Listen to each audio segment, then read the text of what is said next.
જય Hind. Gujarati study and education ચેનલમાં તમારા દરેકે દરેક મિત્રોનું હાર્દિક સ્વાગત છે. તો મિત્રો, આજે આપણે વિડીયોમાં ધોરણ 12 વિષય મનોવિજ્ઞાન અને એની અંદર મનોવિજ્ઞાનમાં એ માર્ચ 2020નું જે મિત્રો બોર્ડનું પેપર છે એનો આપણે વિભાગ એ અને વિભાગ બી છે એનું સંપૂર્ણ સોલ્યુશન જોવાના છીએ. તો વિડીયો પૂરેપૂરો જોજો. શરૂઆત કરીએ આપણે વિભાગ એ અને બીની. તો મિત્રો, વિભાગ એ તમારી સમક્ષ છે. જુઓ, વિભાગ એ છે. પ્રશ્ન એક તમારી સમક્ષ છે. શું છે કે પ્રત્યક્ષીકરણમાં સંગઠનના નિયમો આપનાર મનોવૈજ્ઞાનિકો કયા કયા છે? 4 ઓપ્શન છે: વર્ધીમન, કોહલર અને કોપકા. બીજો છે ફ્રોઇડ, જેમ્સ વોટ અને વુન્ટ. ત્રીજો છે હેનિંગ, વોટસન અને સ્કિનર. અને ડી છે કોપકા, મોર્ગન અને ગેરેટ. તો જવાબ શું આવશે? જવાબ આવશે ઓપ્શન એ. શું જવાબ આવશે? ઓપ્શન એ, મતલબ વર્ધીમર, કોહલર અને કોપકા. પ્રત્યક્ષીકરણમાં સંગઠનના નિયમો આપનાર મનોવૈજ્ઞાનિકો હતા વર્ધીમર, કોહલર અને કોપકા. એટલે ઓપ્શન એ જવાબ આવશે. બીજો પ્રશ્ન: શીખેલી પ્રતિક્રિયાની લુપ્તતાને શું કહેવાય છે? 4 ઓપ્શન છે: પ્રબલન, વિલોપન, ભેદબોધન અને સામાન્યીકરણ. તો શીખેલી પ્રતિક્રિયાની લુપ્તતાને કહેવાય છે વિલોપન. ઓપ્શન બી જવાબ આવશે. શું આવશે? વિલોપન. ઓપ્શન બી જવાબ. પ્રશ્ન આગળ જોઈએ આપણે કે બુદ્ધિ અંગેનો ત્રિપરિમાણાત્મક સિદ્ધાંત કોણે દર્શાવ્યો છે? થર્સ્ટન, ગિલફર્ડ, સ્પિયરમેન કે ગાર્ડનર? તો બુદ્ધિ અંગેનો ત્રિપરિમાણાત્મક સિદ્ધાંત દર્શાવ્યો છે એ ઓપ્શન બી, ગિલફર્ડે. કોણે દર્શાવ્યો છે? ઓપ્શન બી જવાબ, ગિલફર્ડે. પ્રશ્ન આપણે આગળ જોઈએ. માનવીના મનમાં રૂઢ થયેલા ખોટા ખ્યાલોને શું કહે છે? મનોવલણ, સામાજિકરણ, અભિસંધાન કે પૂર્વગ્રહ? તો માનવીના મનમાં રૂઢ થયેલા ખોટા ખ્યાલોને કહેવામાં આવે છે પૂર્વગ્રહ. ઓપ્શન ડી જવાબ આવશે, પૂર્વગ્રહ. જોઈએ પ્રશ્ન આપણે આગળ કે આંતરિક સહજ પ્રતિક્રિયા કઈ છે? હસવું, દોડવું, રડવું કે ચાલવું? તો આંતરિક સહજ પ્રતિક્રિયા છે ઓપ્શન સી જવાબ આવશે, રડવું. ઓપ્શન સી જવાબ આવશે, રડવું. એના પછી હિમશિલાનું ઉદાહરણ કયા ખ્યાલ સાથે સંબંધિત છે? મનોજાતીય અવસ્થા, સ્વપ્નાવસ્થા, ચેતન અચેતન મન, બચાવ પ્રયુક્તિ. જવાબ શું આવશે?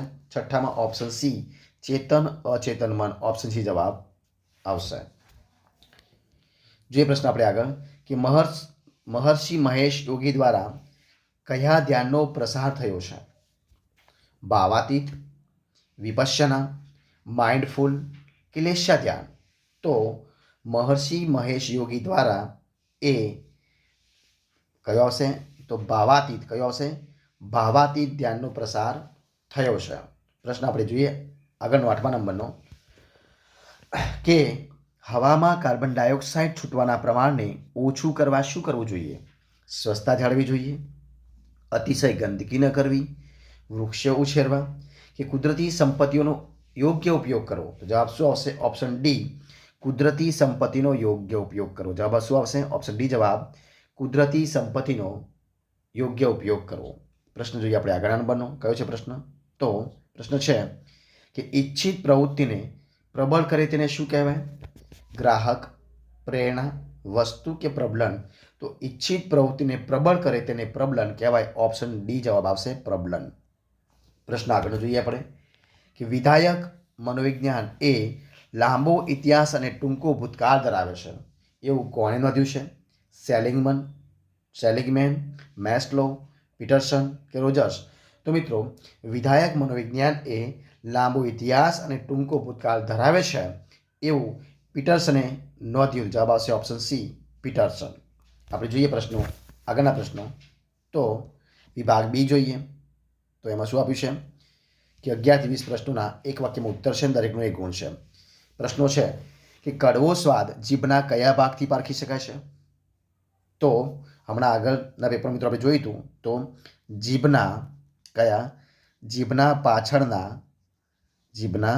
પાછળના મૂળના ભાગથી. કયા? મૂળના ભાગથી. બરાબર, એનાથી આપણે જાણી શકીએ છીએ, એટલે કે પારખી શકાય છે. પ્રશ્ન જોઈએ આપણે આગળ. કયો છે પ્રશ્ન? તો કે પ્રયત્ન અને ભૂલ દ્વારા શિક્ષણ અંગેનો પ્રયોગ કોણે કરેલો હતો? તો પ્રયત્ન અને ભૂલ દ્વારા શિક્ષણ અંગેનો પ્રયોગ મિત્રો કરે તો થોર્ન ડાઇક મિત્રો કોને કરે તો થોર્ન ડાઇકે કરે તો થોર્ન ડાઇક. એના પછી જોઈએ આગળ જે પ્રશ્ન આપણે કહ્યું છે તો કે વ્યક્તિગત બુદ્ધિ કસોટી મિત્રો કોને કહી શકાય? તો જોઈએ કે એક જ સમયે એક જ સાથે એક જ વ્યક્તિને આપી શકાય તેવી કસોટીને વ્યક્તિગત બુદ્ધિ કસોટી કહી શકાય. જોઈએ ફરીથી લખી લેજો, હું બોલું છું ફરીથી. એક જ સમયે એક જ સાથે એક જ વ્યક્તિને આપી શકાય તેવી જે કસોટી હોય એને વ્યક્તિગત કસોટી કહેવામાં આવે છે. પ્રશ્ન જોઈએ આપણે આગળ. પ્રશ્ન છે કે સામાન્યકૃત વિકૃત ચિંતાને બીજા કયા નામે પણ ઓળખવામાં આવે છે? તો એને મિત્રો ઓળખવામાં આવે છે તો એમાં આવશે મુક્ત રીતે. કયો હશે મિત્રો? મુક્ત રીતે તરતી ચિંતા. શું આવશે? મુક્ત રીતે તરતી ચિંતા. એના પછી પ્રશ્ન છે કે વર્તનવાદના પ્રણેતા કોણ હતા? તો એ હતા વર્તનવાદના જે.બી. વોટસન. કોણ હતા? જે.બી. વોટસન એ વર્તનવાદના પ્રણેતા હતા. આગળ પ્રશ્ન છે કે સલાહ પ્રક્રિયાનું પ્રથમ સોપાન કયું છે? તો સલાહાર્થીના આવવાનો હેતુ કયો છે? સલાહાર્થીના જે આવવાનો હેતુ છે એ હેતુ એ પ્રથમ સોપાન ગણી શકાય. એના પછી જે પ્રશ્ન આપણે આગળ કે રેફ્રિજરેટરમાં કયા વાયુનો ઉપયોગ થાય છે? તો ક્લોરોફ્લોરોકાર્બન. કયો આવશે મિત્રો? ક્લોરોફ્લોરોકાર્બન. કયો આવશે? ક્લોરોફ્લોરોકાર્બન. શેમાં આવશે? રેફ્રિજરેટરમાં એ ક્લોરોફ્લોરોકાર્બન એ મિત્રો એની અંદર વપરાય છે. પ્રશ્ન જોઈએ આપણે આગળનો. કયો છે પ્રશ્ન? તો કે મુલાકાત એટલે શું? મુલાકાત કોને કહી શકાય? તો મુલાકાત એટલે બે અથવા બેથી વધુ વ્યક્તિઓ વચ્ચેની મોઢામોઢની જે વાતચીત હોય એને મુલાકાત કહેવાય. મુલાકાત કોને કહી શકાય? તો બે અથવા બેથી વધુ વ્યક્તિઓ વચ્ચેની મોઢામોઢની જે વાતચીત છે એને મુલાકાત કહી શકાય. આગળ પ્રશ્ન સંસ્થાની સંરચનાના પ્રકારોના નામ આપવાના છે. તો કેટલા છે? તો સંસ્થાની સંરચના નામ છે 3.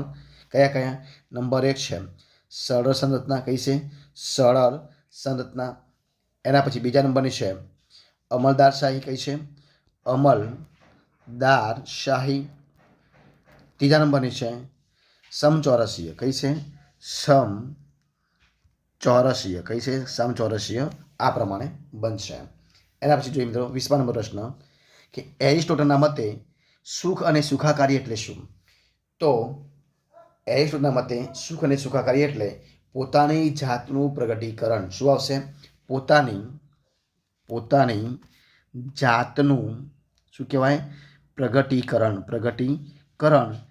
એટલે સુખ અને સુખાકારી. વિભાગ ઈ જોઈએ મિત્રો આપણે. વિભાગ સી જોઈએ હવે. તો વિભાગ સીની અંદર શું આપ્યું છે? તો વિભાગ સીમાં જે પ્રશ્નો આપ્યા છે 2 ગુણના એ સંક્ષિપ્તમાં લખવાના છે. તમારે લખવાના હતા તો જોઈએ આપણે ફટાફટ જોઈ લઈએ. તો કે સંવેદનના પ્રકારોના નામ તમારે લખવાના હતા. દરેક સજીવ પોતાના જીવનચક્ર દરમિયાન કયા 2 પ્રકારનું વર્તન કરતું જોવા મળે છે?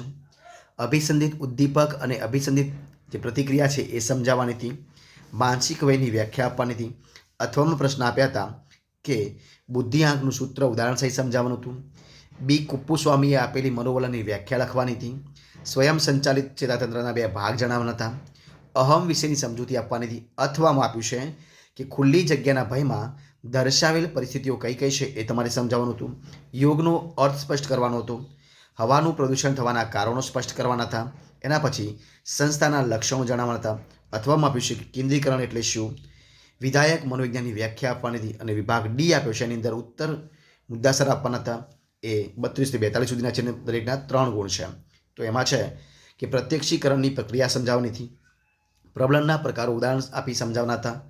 ગાર્ડનરે દર્શાવેલ સાંગીતિક બુદ્ધિ અને નૈસર્ગિક બુદ્ધિની સ્પષ્ટતા કરવાની હતી. મનોવલણો જન્મજાત નથી પરંતુ સંપાદિત છે એ સમજાવવાનું હતું.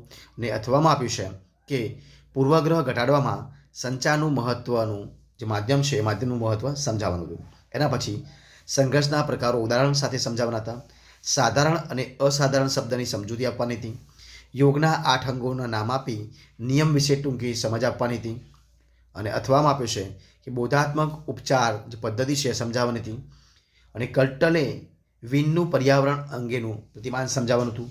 લેખિત કસોટીઓની સમજૂતી આપવાની હતી. લગ્ન અને સુખ વિશેની ટૂંકમાં માહિતી આપવાની હતી. અથવામાં આપ્યો છે કે વિધાયક મનોદશા અને વર્તનની સમજૂતી આપવાની હતી. વ્યક્તિલક્ષી સુખ અંગે ટૂંકમાં સમજાવવાનું હતું. વિભાગ ઈ આપ્યો છે તો એમાં શું કરવાનું હતું, તો ઈમાં 43 થી 47 પ્રશ્નોના સવિસ્તર ઉત્તર આપવાના હતા. દરેકના 5 ગુણ છે. તો ધ્યાનના વસ્તુલક્ષી નિર્ધારકો ઉદાહરણ સહિત સમજાવવાના હતા. કોહલરે ચિમ્પાન્જી પર કરેલા પ્રયોગો જણાવી ખોખાનો પ્રયોગ સવિસ્તર સમજાવવાનો હતો. અથવામાં પ્રશ્નો આપ્યા છે કે શિક્ષણની વ્યાખ્યા આપી તેને વિસ્તારથી સમજાવવાની હતી. પ્રતિભા સંપન્નના લક્ષણો વર્ણવવાના હતા. એના પછી સલાહની વ્યાખ્યા આપી સલાહના સોપાનો સ્પષ્ટ કરવાના હતા. પુનઃ ઉપયોગ અને ઉર્જા સંરક્ષણની સવિસ્તર સમજૂતી આપવાની હતી. અથવામાં આપ્યું છે કે ગ્રીન હાઉસ અસરની વિગતે ચર્ચા કરવાની હતી. તો મિત્રો આ જે આપણું પેપર છે એ પેપર માર્ચ 2020નું આપણે સંપૂર્ણપણે પૂરું કરીએ છીએ. જો તમારો વિડીયો ગમ્યો હોય, પસંદ આવ્યો હોય, યુઝફુલ લાગ્યો હોય ને તો એને લાઇક કરો, કોમેન્ટ કરો, તમારા મિત્રોને વિડીયો શેર કરો અને છેલ્લે ચેનલમાં નવા હોય ચેનલ સબસ્ક્રાઈબ ન કરી હોય તો એને સબસ્ક્રાઈબ કરવાનું ભૂલતા નહીં. આપણે ફરીથી મળીશું એક નવા વિડીયો સાથે, નવા ટોપિક સાથે. ત્યાં સુધી બની રહો. જય હિન્દ, જય ભારત, જય જય ગરવી ગુજરાત. Best of luck.